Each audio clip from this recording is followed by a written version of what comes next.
Saeed. Melanie. Oh my God. We are back. We're back with another great episode. Yes, of two writers. Talking shit. Yes. And who do we have today? Oh my God, we've got an incredible guest today that comes to us courtesy of a previous guest, fan favorite, Roxy Shih. Yes. We have incredible literary agent Halle Mariner from Independent Artist Group, also known as IAG. Welcome to the pod! Thanks. Thank you, guys. Yeah. So we're going to dive right on in with these technical questions. You're actually the first agent we've had on the pod. We've had like multiple managers, but the literary agent's a little harder to come by. Yeah, the nice ones. Yeah, exactly. The ones who want to talk to us on mic. So how would you define the difference between a literary manager and a literary agent? Good question. Great question. And I feel like I get that all the time. Honestly, it's changed so much. I think so from when I first wanted to decided I was going to be an agent. I think so when you strip it down, it's more so like the agent is there to help you get the jobs. Mm-hmm. Like they are looking for the jobs and the opportunities out there. They're covering the town. They're calling people saying, hey, what do you got? Do you need writers? Do you need directors? Versus I think more the manager is like, they help develop. So it's like, okay, let's go back and forth on scripts. Let's get those ready to take out to the town. What are you excited about? What do you want to do this? But I think nowadays too, even with that, managers and agents, the lines have kind of blurred. One, because a lot of agents became managers. So I think, so there's that. Some managers have a little bit more agent kind of style, but also like for me, for instance, I feel like I have more of a managerial style where I do like to know like, hey, what are you working on? Because like, I don't want someone to work on something that maybe there's something already out there and you're just like, I don't want to don't waste your time writing that versus, or being able to know like, hey, you should really dive into that piece of work, or talking about where do you see yourself in the next 2 or 3 years? Because I think the job market is a lot smaller. So you just have to be very like careful with how you place things. But I would say the biggest difference is agents usually help get the job. And also they're allowed to negotiate by law because like we're franchised by the government to be able to like actually help and negotiate jobs versus managers are not technically allowed to. But again, they can't help you meeting someone and someone wanting to give you a job. It's like how everyone gets their jobs here. Everyone knows someone who knows someone and it lands it. How do you, and where do you usually get clients from?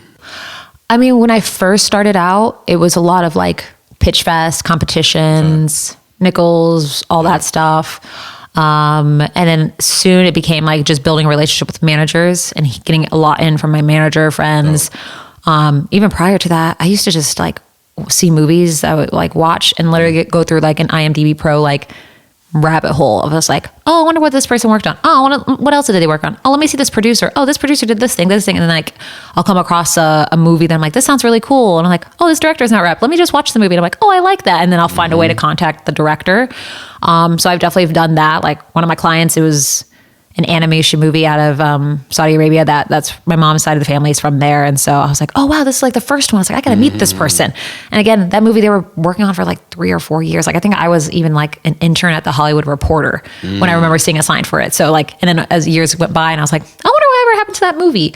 But now it feels like a lot more in terms of clients come through like either client recommendations or managers sending my way. That's dope. Yeah. Okay, so for the relationship between you and the manager, so let's say, for instance, Halle, you're my agent, a girl can dream, and this manager wants to sign me, you don't have a relationship with them.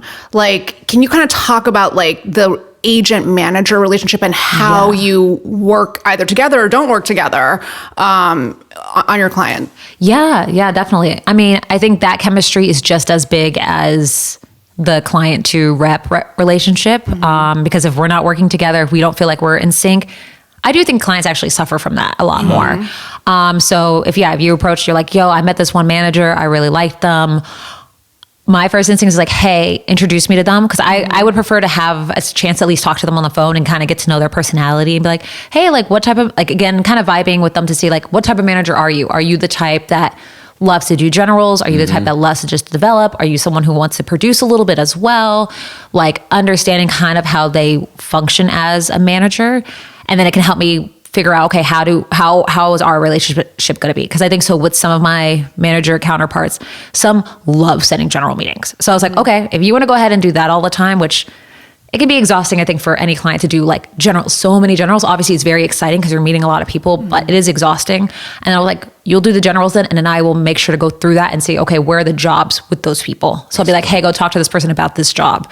So it makes it very kind of like, I have that information, so we kind of balance each other. I think so in the past, I've had some managers I've worked with where you feel like you're competing against them for your client's attention, for your client's time. You're like, how many meetings can I set? I'm setting them out more, like blah, blah, blah. And you feel like and I was like, I don't like that competition. Like I have some of that competition with managers I do rep with some of my clients, but it's like in a fun way. We're like, how many people can we send the script out to? Oh, I'm going to be you. Like, it's like but a joke. Yeah, but it's like, it's such a competitive way it's pushing the client up versus feeling like we're being pinned against each other. Yeah. Cause I think everyone brings something different to the relationship. And I think, again, everyone has their own relationships. Like, again, I have a lot, like as an agency and an agent, I have a lot more information about the jobs out there. So I'm not going to hold that against my managers to be like, why don't you know that information? Right. It's like, no, but again, they can help structure the story you guys are working on, or saying, hey, I know this one place is really looking for this. This is how we can shape this pitch. I'm going to trust them on that because they work in the nitty gritty of the development. That's not like, yes, I'll read draft after draft of stuff, but I was like, that's still not my forte. And I prefer not to have to do that all the time. After 7 drafts, I'm like, honestly, it makes sense why with development execs, I'm like, I can see why things come out like crap after a while. It's like, you're sitting there in your mind with the same thing. So I'm like, let me read a fresh pair of eyes. Let me see this without anyone else really like, no other interference, I guess, in that way. But yeah, with the manager, I think what I would prefer is at least having the chance to sit down and chat to them, whether it's a phone call or a quick coffee, just to kind of get a sense to be like, okay, like, how's this going to work? It's not going to be something where also I've seen managers, they'll come into someone's live and then they'll make them not be happy with the agency. Right. And then try to be like, okay, because I want to pull you and take you to someone else instead. And so it's a lot of trust between the two of them. It's like, when I put clients with managers, I also hope that they were going to protect me from other agents trying to swoop in and take them. And some don't. I mean, it's tough because you're trying to play this line where you want to make sure your client's happy. But I think most of us, and at least what I say is like your manager agent relationships, like clients will come and go for us, but that relationship is like, I will always remember. So if someone tried to screw me as a manager, I'm like, I'm going to remember that more than the client. Cause like, again, the client, I was like, if they go somewhere else, I hope to God they do really well. And if that wasn't a fit, it's whatever. But I was like, I'm going to remember that you pulled something. Like, it's like my trust for you is gone. Yeah. Like I'm not going to put anyone else with you. I'm not going to recommend you. So it can get kind of lethal that way. Yeah. That makes sense. You briefly said you interned at the Hollywood Reporter. Yes. And so my question is, how did you get from there to, hey, like, we need this story. Yeah.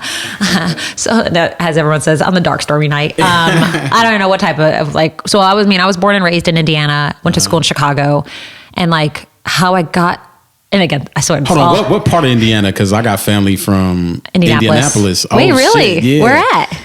Fuck, I gotta find out. But yeah, like my mom's side of her family is all from Indianapolis. Oh my gosh! Like my mom went to they always talk about Ball State or Indiana or Ball State. That's all I hear from them. But side note, off air. Well, we're gonna figure this out. Okay. I love when other people are from Indianapolis. Like randomly, I met a manager who went to my rival high school, and we were both like, "Wait, what?" And like all of us are like, this agent client's team were all like people of color, and we're all from Indiana. We turned to him, we're like, we swear there's not this many people of color in Indiana. You just happen to grab at least 3 of us. But yeah, it's weird. I always love finding that out. But yeah, no, I went to school in Chicago, and while I was in school, I was like, I'm going to be a director. I want to be Spielberg. I want to be the first Black woman to win an Academy Award. Took a directing class, and I was like, I fucking hate this. Instantly. I was like, I'm done with this. I do not want to do this. So I was like taking a whole bunch of kind of random classes, trying to figure it out, because I knew I wanted to be in this business. And then I ended up finding myself actually from there taking a job at the Film Commission in Chicago. And then I got a job at The Onion as an office PA. And I loved working in an office. Like I would still do some set PA every so often. And I just hated getting up at 4 a.m. to get somewhere. I'm like, I really have to do this versus okay, just come in at 12 into the office and scan all this paperwork and make sure the money is right. And I'm like, I can do that. That's easy for my brain to know what to do. Yeah. But I think as I was doing that, I got introduced, like we used to have, so we just did like a whole bunch of random commercials, like rum chata and all this stuff. I was like, this shit, and then stuff came in. I didn't know what I was going to say. I'm like, crap, can I curse? It's called Two Writers Talking Shit. So yeah, oh yeah, that's where it was. Oh, thank God. And I remember one day I was on set, and the buyers, like the people who are part of rum chata, they came in for like a couple hours, watched, and then they head out, and I was like, who are they? Like, who would they be on a big film? And one of my colleagues was like, oh, that's like a studio exec. So I was like, okay, that's what I'm going to set out to do. And so I found this internship program, and I don't know if it still goes on. It's called Creative Mind Group, where you can intern at different film festivals. And so I applied for the Cannes Film Festival, hoping that I can get a job at a Paramount or Universal to hopefully help me get a job afterwards. So I was like, okay, I can work my way up. I was like, I want to be Donna Langley. Like, that's what I'm going to do. And they partnered me with a film sales company. And I was like, I don't know what the fuck that is. And for people listening, it's basically an agent, but you're selling films. You're not, instead of selling scripts. So completed films to distributors around the world. It's a very fun job. It's like you just meet all these people from all over, and you talk about your love for films and the different size movies that get made. So when I moved to LA, I worked and interned for them. And then when I was looking for my next job, like I did like a temp job. So I guess it wasn't really an internship. It was a temp job. And I remember like the posting was like, need someone to help from November, blah, blah, blah, to another thing, 2 weeks with, and I was like, oh, I know that's AFM, because we used to do that all the time in sales.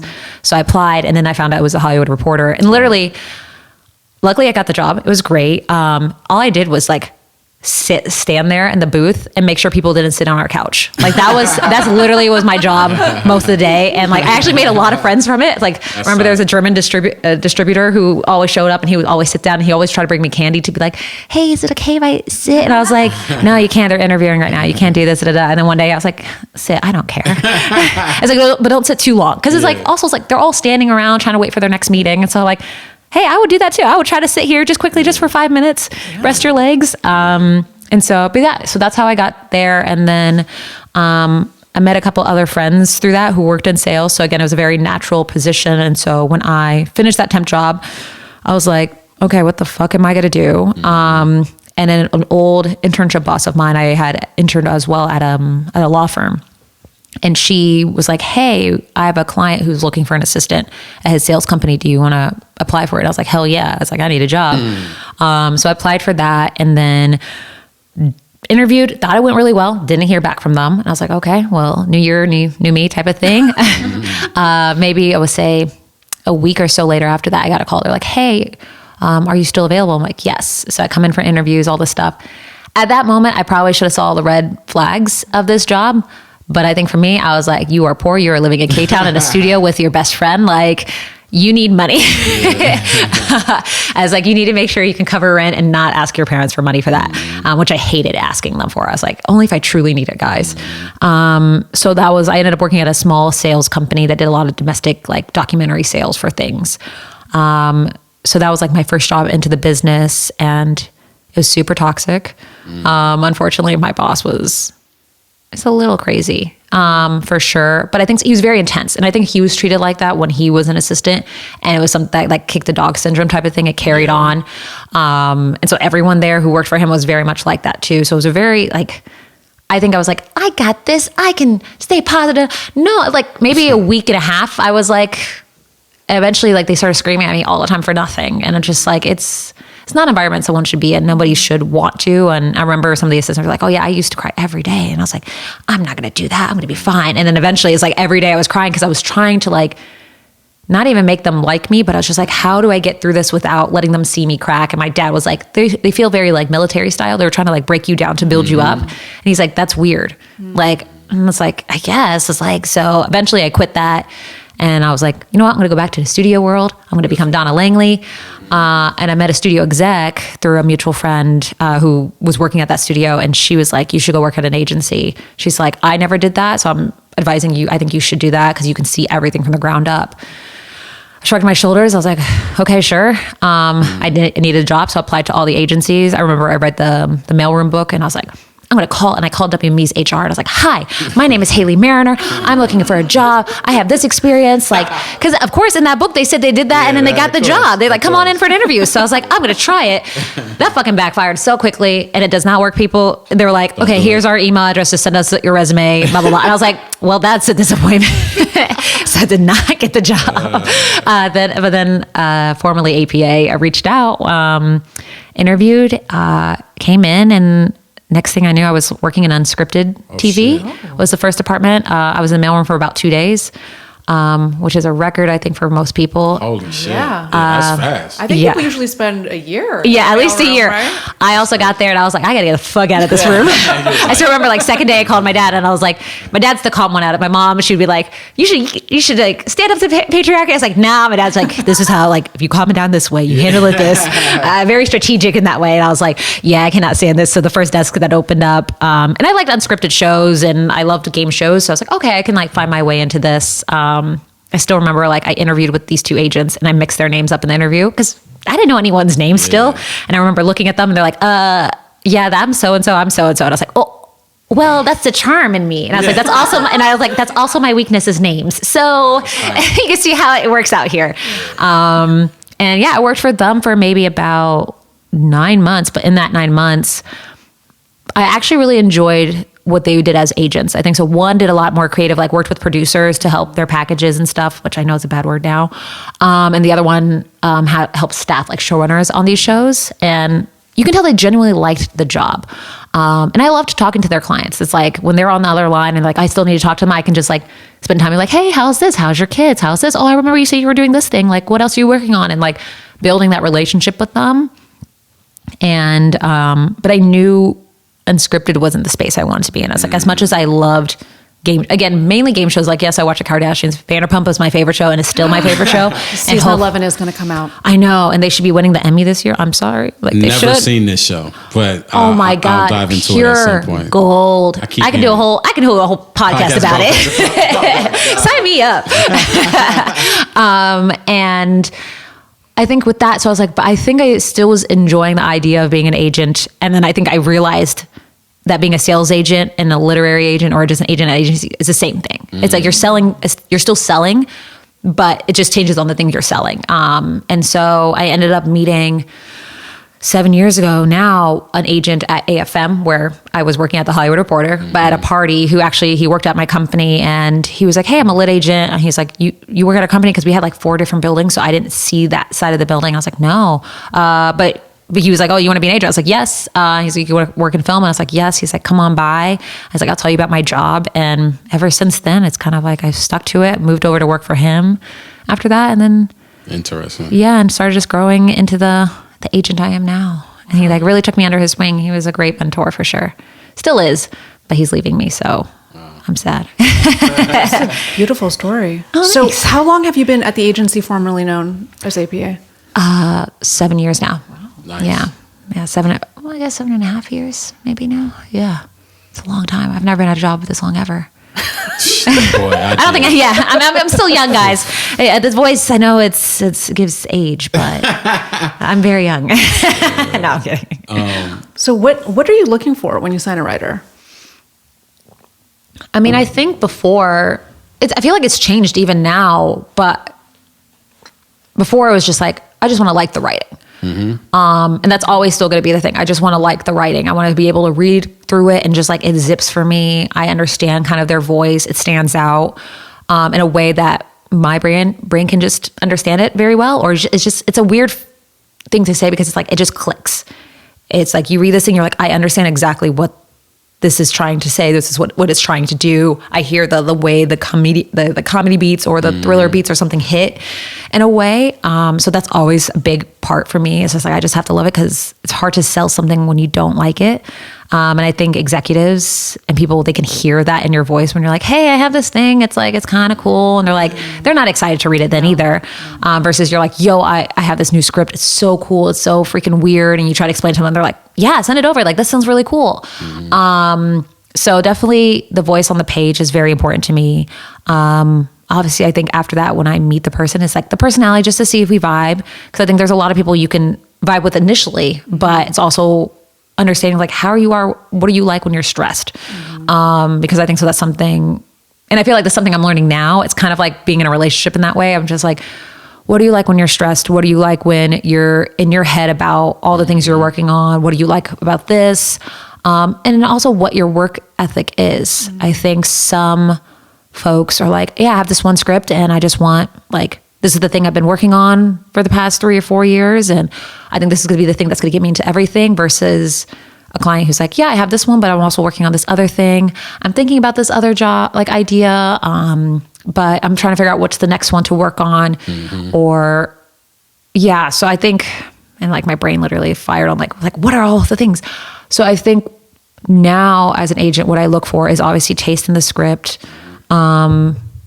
Very important for me is the work ethic. It's just like, are you hustling for yourself as well? Because like, again, my job is to hopefully open these doors for you to meet people, and to expose your material to people. But like, you yourself have to still sell yourself in the room. I cannot get you that job. I can position you for the job, but like, you yourself still have to win the job. You have to trust those executives to be like, hey, I'm the right person for this. No matter how hard I pitch, even if that executive is my best friend, I can't force someone to be, if they don't feel like it's a right person. And someone who I think they hustle for themselves. And it's weird to say, it's like, I think some people think that as just writing all the time. And it's not necessarily that, because that's a very hard thing to do. It's like, some people I know can naturally crank out like 6-7 scripts a year, and that's just them. But not everyone can do that. So I never expect that from people. I think so. It's just the idea of like, okay, I'm trying this thing, I'm working on this, or I'm going to work on the sample that hopefully kind of fills a lot of different plates so I can submit it to different things, or I'm working with a writer's group for this thing, or I'm going to this networking event and I met this person. They seem really cool. Can you make an official intro for us to sit down? I'm like, yeah, let's do that. So just seeing that they're putting themselves out there as well. Cause I think coming out of the strike, the jobs are going to be a lot tougher. And I think so you can see some people are like, so where's the job? Where's the job? But at the same time, I'm like, you're not doing anything to help yourself either. You're just relying on me. I was like, I know somebody was telling me statistics about some writer's room recently where it was like 700 submissions were taken in and only 20 meetings happened. Wow. And out of those 20 meetings, only 3 people got the job. So it's like, you see the competition. So it's like, I want my clients to be those 11 people who, I don't know who's, obviously, again, taste is going to be a thing that helps in this town, but there's this passion behind it where they're motivated. I guess that's the word more so than anything. They're motivated to also fight for their career. Not just, I'm going to sit here and I have the project I've been having for the past 2 years and nothing's really happened with it, but I'm still expecting you to do that. And I'm like, no, give me something else that can go get you the other jobs. This one will be the baby that we'll work on because it's a smaller feature or something like that.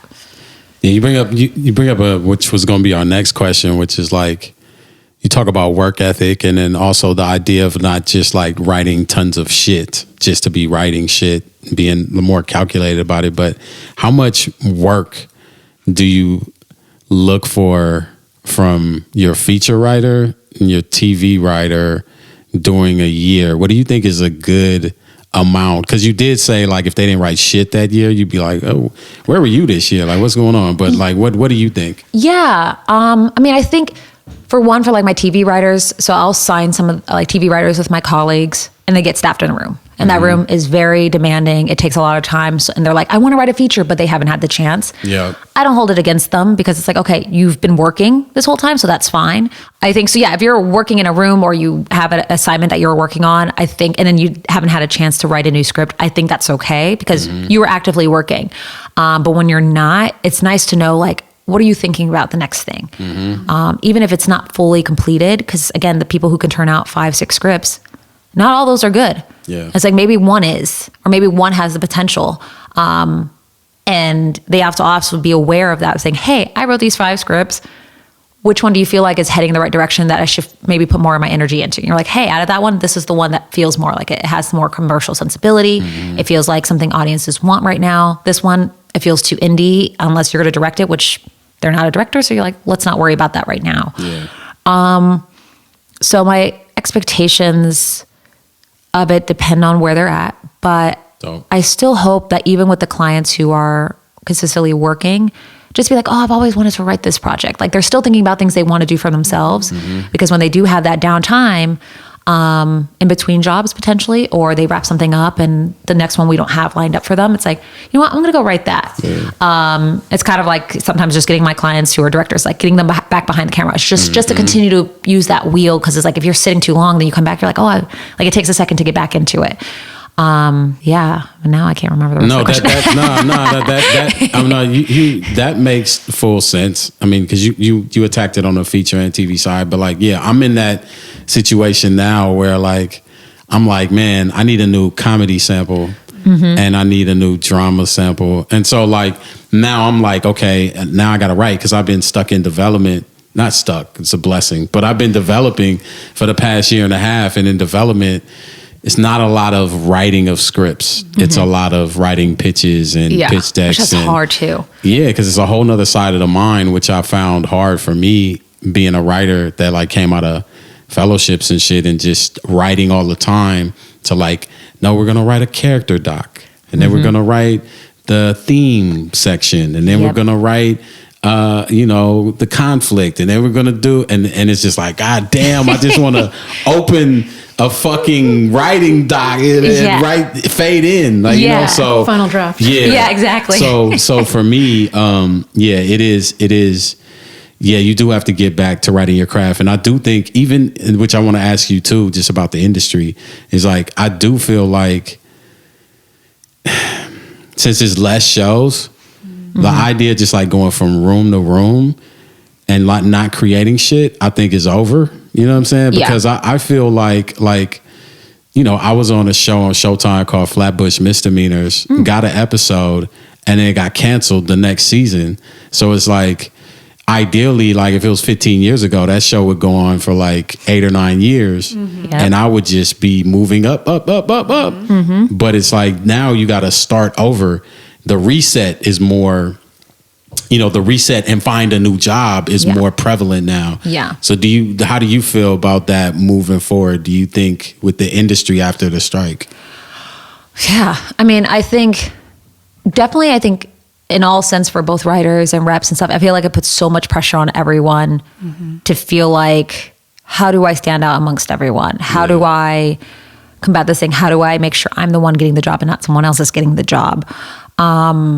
I do think it's like people are not going to be able to jump from job to job. I think so. Some higher level writers probably, because they're like, okay, you're try and true. But I think it's like, it's going to suffer for people who are coming up for sure. I think so. It's like going to be a lot harder because it's like developing.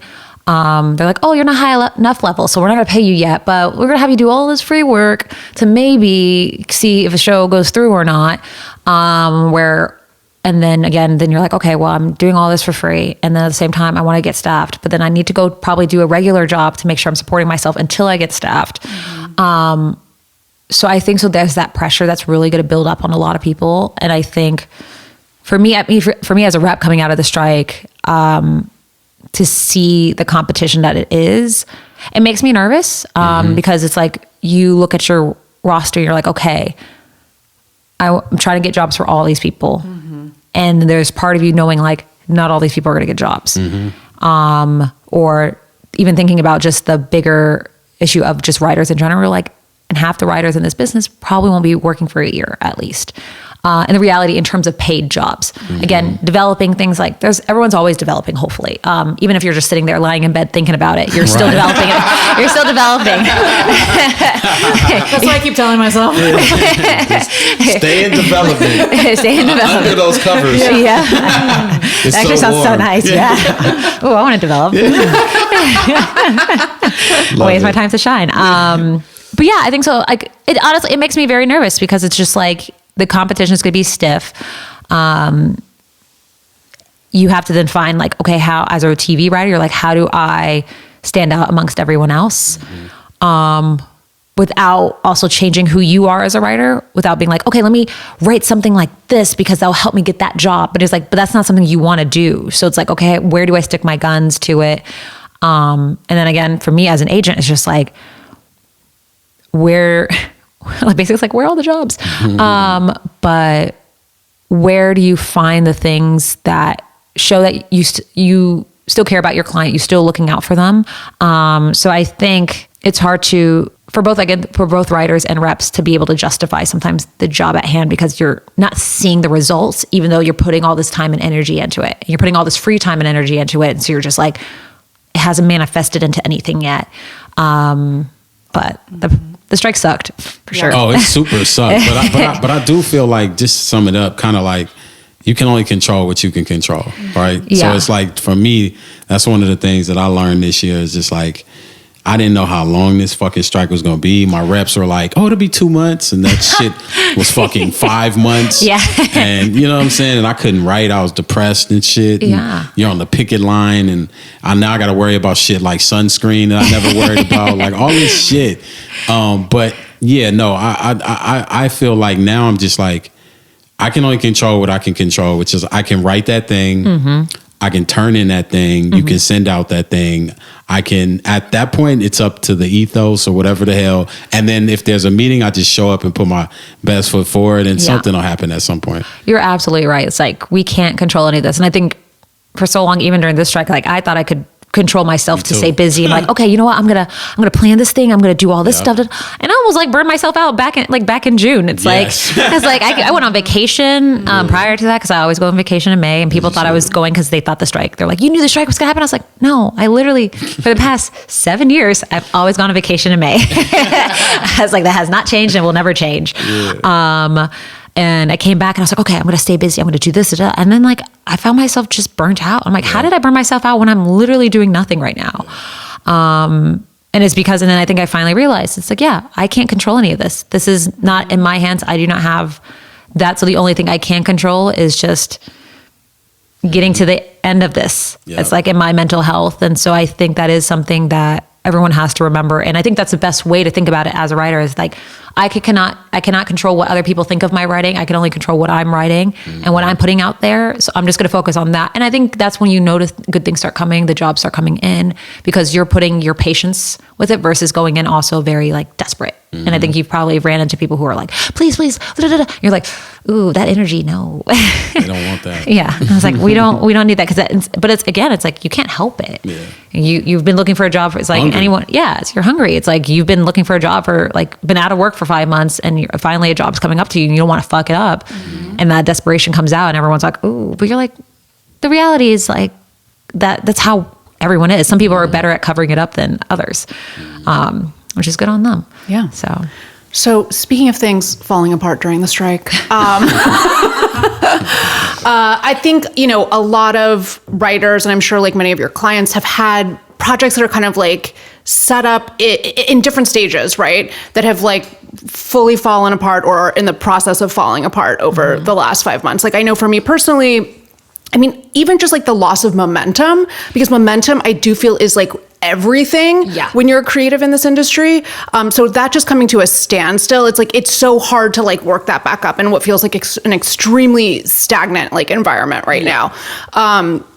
But so like, just to give an example, I had a TV show that I was pitching. This production company wanted to move forward with that, like, whatever that looks like.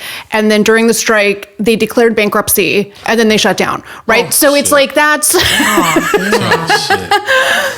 but so for your clients who are kind of like in that position, like, how are things going to move forward for them? And by them, I mean me. Crystal ball time. First, I feel that real hard because I think so. You see that and you're just like, fuck. Like, honestly, it hurts a lot to see, especially it's just like, you had people who really liked it. And you're like, okay, we're all excited about this. And again, you couldn't control the fact that they filed for bankruptcy and shut down, which is like fucking terrible shit. And now my cursing's out. Yeah. Sorry, Mom. No, I'm kidding. I curse just as much around her and she hates it. I mean, I think with that strategy, like my strategy for something like that, where I was like, okay, the place we were going to, that kind of fell through. It's kind of re-strategizing. It's like the plan we were doing before where you were meeting certain people. It's like, let's continue to do that and find that person who's passionate about it, because I think it's still going to be led by passion. And I think it used to always be people like, well, it's this company's big. They do this thing. You're like, yeah, that's great. But if they're not passionate about it, just because you like their name, don't just don't force yourself to work with them because they have that name. It's like producers, as much as I love some of them, they also they're playing a numbers game still. It's like they're trying to develop as much as possible because for them, they get paid when things go into production. Yeah. And they don't know when that's going to happen.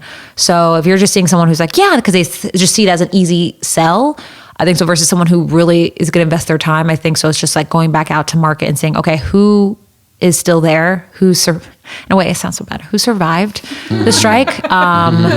In terms of executives, in terms of producers, in terms of companies, and reassessing is like, okay, let's treat this as basically a new environment.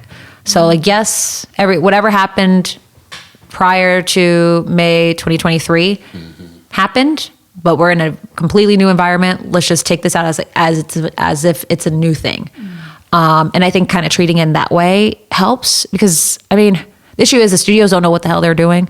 Buyers don't know what they want. I think they're still chasing moments versus like, hey, what do we like? Let's create the things that are going to be great versus let me chase what has been working. Like hearing everyone now being like, we want Suits because Suits did so well on Netflix. First off, let's take a Suits tangent. Yeah. Like I watched that show like 10 years ago before Meghan Markle became Meghan Markle with Dude. And I was like, oh, she's like a dope little actress. And I used to watch that show. And then all of a sudden I remember it's like trending. And I'm like, why the fuck are people talking about Suits all these years later? And it was because Netflix had put it up and like it took off, which I think is gonna be the new model. Like keeping a show in one place doesn't really make sense anymore monetarily. So I think in the future that kind of showed like it had a life at USA, right?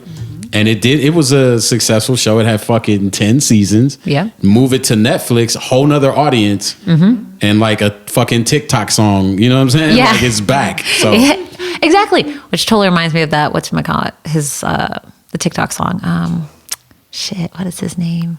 Sure Thing. Miguel. Oh yeah, Miguel. I didn't know that. I didn't know that song was like out before. I remember hitting all my friends. I was like, "Guy, you heard this new Miguel song?" I'm like, damn, this is so good. I had one friend was like, "Haley, that came out in like 2000 what? Like 7, 8 or something." I was like, "Wait, what?" And then I looked. I was like, "God," I'm one of those people just thinking it's something new. Wait, no, I also did the paperclip. No, I think it was called Sure Thing. It was Miguel. It was called Sure Thing. No, Paperclip. Okay. I was like, "What's Paperclip?" No, I don't know if he had a song called Paperclip. A lyric about a paperclip. Oh, in the song? In the song, Like a paperclip? Yeah. There's a lyric in it, Wow, that's the lyric you got in there was paperclip? To the audience out there. Sorry, Miguel. The only thing she remembers from your hit record is paperclip. That's genius. You know the paperclip song. Paperclip song. That's what happens on TikTok. It becomes the paperclip song. It becomes the paperclip song, Sure Thing, And so, but yeah, it's just like Suits took off and now you have everyone like, we want to find our Suits. Or obviously Barbie did well this summer. Everyone's like, we want to find our Barbie. And like, you didn't even know Barbie was going to become Barbie or the way it is. You didn't know Suits was going to take off the way it is. I think so there's a nostalgia with both of those. And if you really break it down, like Suits hasn't been on for a while. So if some people are like, oh, I used to watch this, there's a comfort level. So it's like, clearly there's a comfort thing where people just like to see reruns of stuff. Yeah. Like I watch a lot of shows that I've seen on reruns. Like that's why Friends took off again because it was like reruns. Seinfeld. Yeah. It's like, that wasn't because it's like, oh, we want new shows like this. We like that version, but still provide new things. And I think so that's what I loved about when streaming first started coming out. It was creating a lot of cool new shows.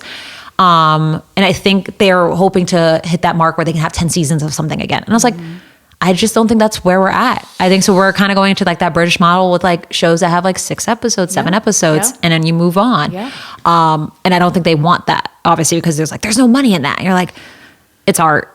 Sometimes there's not money in everything. Sometimes it just impacts audiences that hopefully will get like, a part of me is just like the TV model, the 6 episodes is like, you use that to build a superstar so you can bring people to theaters. I don't know. Yeah. Like, I think you have to look at it differently. That's a dope way of looking at it. Yeah. Because you look at, I was telling somebody this yesterday, look at one of my favorite shows of all time, Atlanta.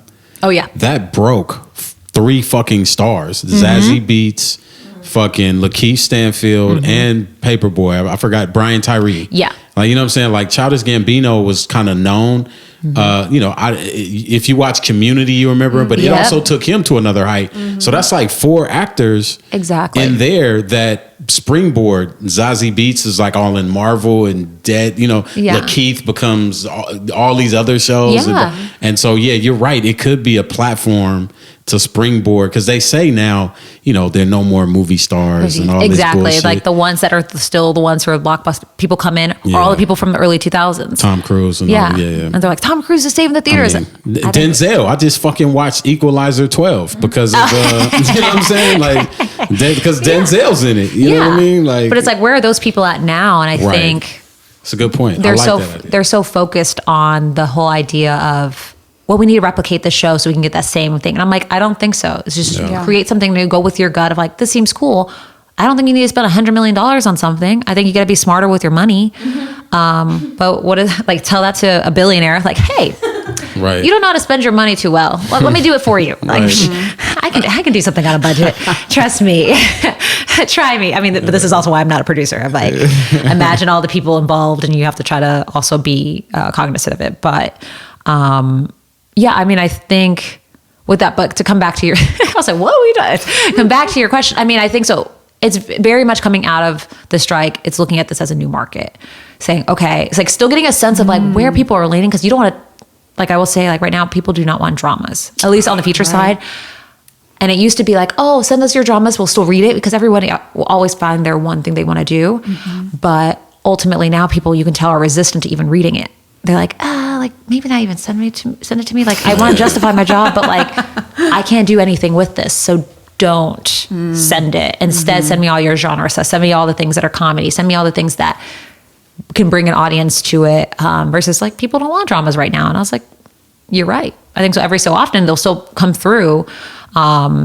But they're not the things that people are craving. I think people are just craving escapism. Mm-hmm. So Makes sense. People are leaning into it. And I think the same thing with TV. Everyone's wanting escapism again. There's certain dramas that we'll all still watch because those have been on air. But you see that resistance and that. But I think other than that, I'm treating it as like a new market of like, let's go out to some new people. Let's use this as a new time to introduce you to people. Some execs have left. Some new ones came in. We can reintroduce you to some of the same places, and maybe that place will be like, yo, let's do this. And you're like, that's what happens when you get new execs. Yeah, for real. So something new comes. With the, let's bring it like Mel always says, this is getting dark, right? Oh. So let's bring it out into the happiness, the joy. Yeah. One thing I do whenever things scale down, opportunity arises, right? And so I will say, do you feel like the ability to make like proof of concepts or short films? So for example, they don't want dramas, fine. If somebody makes an amazing short that's about two people in their relationship and it does well, and then blah, blah, blah. Or, okay, fine, you don't no longer want to make, now you only want to make hard comedy, so you don't want to do Atlanta no more. So then somebody might go make a short that's very Atlanta-ish, or like the Bel Air trailer. Yeah. Do you think because it's shrinking, right, and you do have to maneuver in that shrinking space to play in the system, do you think it will open up opportunities for people to create their own material, and do you endorse that? Yeah. I mean, definitely endorsing it, I think, because the shrinking is not for our control. It's the people at the top who have the money. So they're going to try to determine what's hot, what's not. But I think still the art drives this business. If something cool cuts through, whether you just do it yourself, again, like the Bel Air, I remember when that trailer came out, everybody was talking about it. Everyone was like, oh my God, and obviously turns into the show it is. But I think it's a time, like, I mean, I've told this to clients, it's like, they're like, oh, what should I be writing? What is the market looking for? What is this? I'm like, what are you the most passionate about outside of a drama? Because I'm like, let's. No, but that's why you're here, though. Yeah, it's right. It's like, unless you have this epic drama you've been holding in your freaking heart for so long that you're like, I need to just write this and get this out of my system. I'll be like, go fucking write it. Yeah. Because like, then you're gonna be distracted by that this whole time. Like I had a client who, I remember kept chatting about writing this one project. I was like, I want to just write this. And like, it was during like the ATA time. So they weren't my client even at that time, but they're like, well, I want to do this. I was like, you talk about this all the time. Why don't you go write it? It sounds like you need to go write this out of your system first before you even tried anything else, because you keep coming back to this project. And they wrote it, and it's an amazing script. We took it out, set it up. got on the blacklist. Like it's something where I'm like, see, so clearly the passion comes through. So I think I'm still always advising that. It's like if someone's like, I want to create something like Atlantis kind of like sphere or something just very outside the box. I'm like, go do it now, because it's probably going to cut through the clutter in terms of, one, it's your creativity and you can show what you can do. And I think people want that. I think so. This is going to be a chance to really find people who cut through the noise and not be like, okay, let me just try to do something safe. Let me try to do something like broadcast. It's like, you're like, no, I'm going to go make something freaking weird that I love. And I'm going to submit it to all the places. And hopefully people are like, yo, I fuck with that. And I think that's the only way. Cause one, at least you'll be happy with it too. At the end of the day, something comes out, you're like, at least it was something I really wanted to do. And it wasn't something I was trying to like fit myself into like a box for, because I think so that's what when people start doing that, because you're looking at the commerce, it's like the product itself I hate looking at it as a product, but it is, it's not good. Yeah. So I still advise my clients to just think outside the box. So like, if you want to go create this thing, go do it. Short films, it's like, especially if this is a moment for you if you want to get into directing, it's like, go shoot a short film, like get behind the camera. It's like, again, there's so many different budgets you can do with it, but if you can scrounge it, put it together and go shoot something just to say, hey, I was able to continue to be creative. I think that inspires you to know to keep it going, because I think so after a while too, people get very discouraged by it too. They're like, oh, well, I've just been sitting around. And the verse is like, let me just go fucking do it. And it'd probably be no money, but at least when I finish, I have something to showcase. And that could lead to the next thing. And I think there is going to be some really unique opportunities coming out of this. I feel like indie film, as much as distribution has been really shitty for indie film, I think so there's going to be some really cool indie films coming out from the strike. I think so some interesting takes, because people at this point, they're like, I'm going to put it in my own hands to create something. I'm not going to wait for the studio to give me the money. I'm going to go find that person. I'm going to go call that dentist. It's always a dentist. I'm going to call that dentist to give me some money to go make this thing or hire me to do this thing. And I think so there's going to be some pretty amazing stuff coming out of that. So I'm hopeful. But I think so it's like, it's taking it into your own hands to have to do that, which sucks because it then makes my job feel like I'm useless. But I'm still out there trying to look for the jobs, guys. I'm still out there. Now we need you to send that piece of content around. Yeah, first, exactly. So I'll pimp you out still. Yeah. Last thing we like to do is ask 3 things that you're excited about. 1, that's a book. 2 is music. And then number 3 is a movie or television show. So right now, is there a book you're reading that you like, an audio book or anything that you like? What are books? Yeah. It could be a short story, an article. Okay. An essay. Yeah. The book that's a lot to ask. An essay. Yeah. Really? A comic book. Do I look like I'm actually gonna look at my phone because I had something on the feed. And that works, please. I was like, do I have? So like this holiday, I have a lot of scripts to read now. Thanks, clients. You guys rule. Give me so many scripts. Where the fuck is my Libby? So there was one. I'm a big Avatar: Last Airbender fan, and they have the book of Yang Chen, which is the Airbender prior to. Oh shit. Avatar Aang. So she has her book that's out. So that was one I've been trying to read for a very long time. It keeps just getting returned to the library because I have not had a chance to. And then another one was my friend actually sent this one to me. It was Getting Things Done, The Art of Stress-Free Productivity. Oh, that's what we want. Oh. That's what we're talking about. And that's a audiobook that I've been meaning to listen to. That works. But when I get in my car, I'm like, I don't want to listen to anyone talk to me. So I'm like, Christmas music, la la la la la. and that leading segueing right into that. What music are you listening to right now? Mariah Carey. I did listen to her on the way here because I finally found the Christmas channel on the radio. So I was really happy because it's easy. Yeah.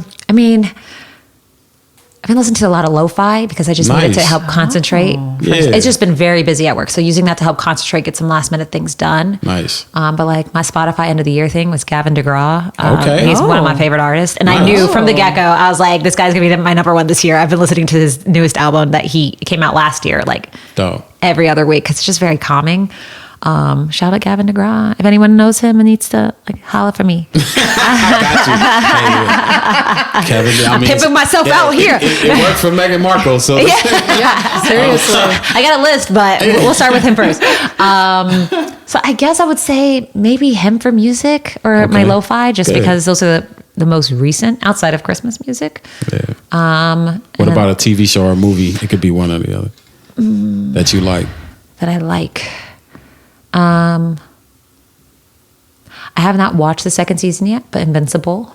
Oh yeah. The first one was crazy. Yeah, I've been waiting honestly for all the episodes to come out. Not to binge, but I like watching an episode every night. Yeah. So it's like, is that one thing I get to look forward to? Yeah. Versus like, I know some people are like, you want to binge? I was like, no, I don't need to watch like 10 episodes a night. I was like, I just like to come home knowing I just have this thing to look forward to. It's a safety. Yeah. So Invincible. I also just rewatched Squid Games, which I fucking love that show. Wait, the reality show or the I heard the reality show is hella good though. Is Am I right it? or what? I have heard that it is a good watch. Yeah. Okay. I thought about watching it because I do like game shows, but I was like, I just rewatched the show. Yeah. An air show. And I was just like, because I thought it was just it's just really well made. And I think so. It's just, my roommate had never seen it. So I was like, we're going to watch this. And of course, like I knew it was coming and I'm like watching him. Like, just wait. It's like, what do you think about that one? And at the end of it, I'm like, who was it? They're like, I'm like eager to watch the next episode. He's like, okay, let's go to bed. And I was like, what about that game? And he just walks into his room and I'm like sitting there by myself. I'm like, I kind of want to watch another episode. But I was like, I've already seen this. So it's like, you have to wait for him. And so I would say those. Perfect. I'm trying to think of movies.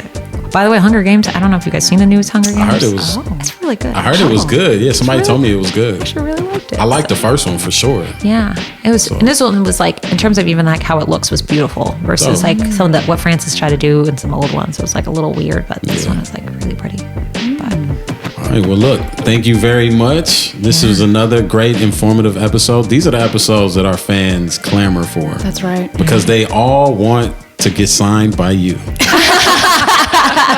So these are we out there on these streets. Yeah, be patient with us. We out here. We try to do our best. Mel, you want to tell them what they can do with our podcast, the lovely rating or comment? Yes, I will. I'll let the people know what they can do. They can rate us 5 stars on Spotify, on Apple Podcasts. They can subscribe to us. They can share us with a friend. Share us with an enemy, Costs you nothing. Free 99. Yeah. Free 99. And you can write us a glowing review. Yes, please. We love reviews. We love them. And so how can people get in contact with you? Is there anything? Do you have a Twitter? Do you do any of that type of stuff? So I did just get Instagram in July. So that was the one thing I did during the strike. Nice. Public or private? It's public. So the people can follow you. So you guys can follow me. You can find me. Yes. Wow. It's great because I just watch tennis videos all day. Nice. Shout out to Ben Shelton. Big fan of his too. If anyone want to holler for him, please let me know. Out here pimping myself right now. It is the season. That's What's your handle? It's just Halle Mariner. Oh, there's no one out there with that handle. So nobody. That's fine. It was there. You had to bargain for it. That's fine. It's great. So yeah, you can find me on Instagram. For sure. Wow. Well, look, another good episode. Another amazing episode. Yes. 2 Writers. Talking shit. Till next time. Bye-bye. Bye. 2 Writers Talking Shit is an original podcast created by Melanie Mars and Saeed Crumple. Our producer is Kayla Guess. Our audio engineer is T. Kelly. Listen to us on Apple Podcasts, Spotify, Google Podcasts, or wherever you damn well please. All we ask is that you subscribe, rate us 5 stars, and give us a glowing review. If you're not going to give us 5 stars or any glowing reviews, then why even log on? Save your rants for an open mic. If you have any questions for us, and I do mean any, you can email us at 2writerstalkingshit@gmail.com. That's the number 2, and then writerstalkingshit@gmail.com. See you next episode. Bye.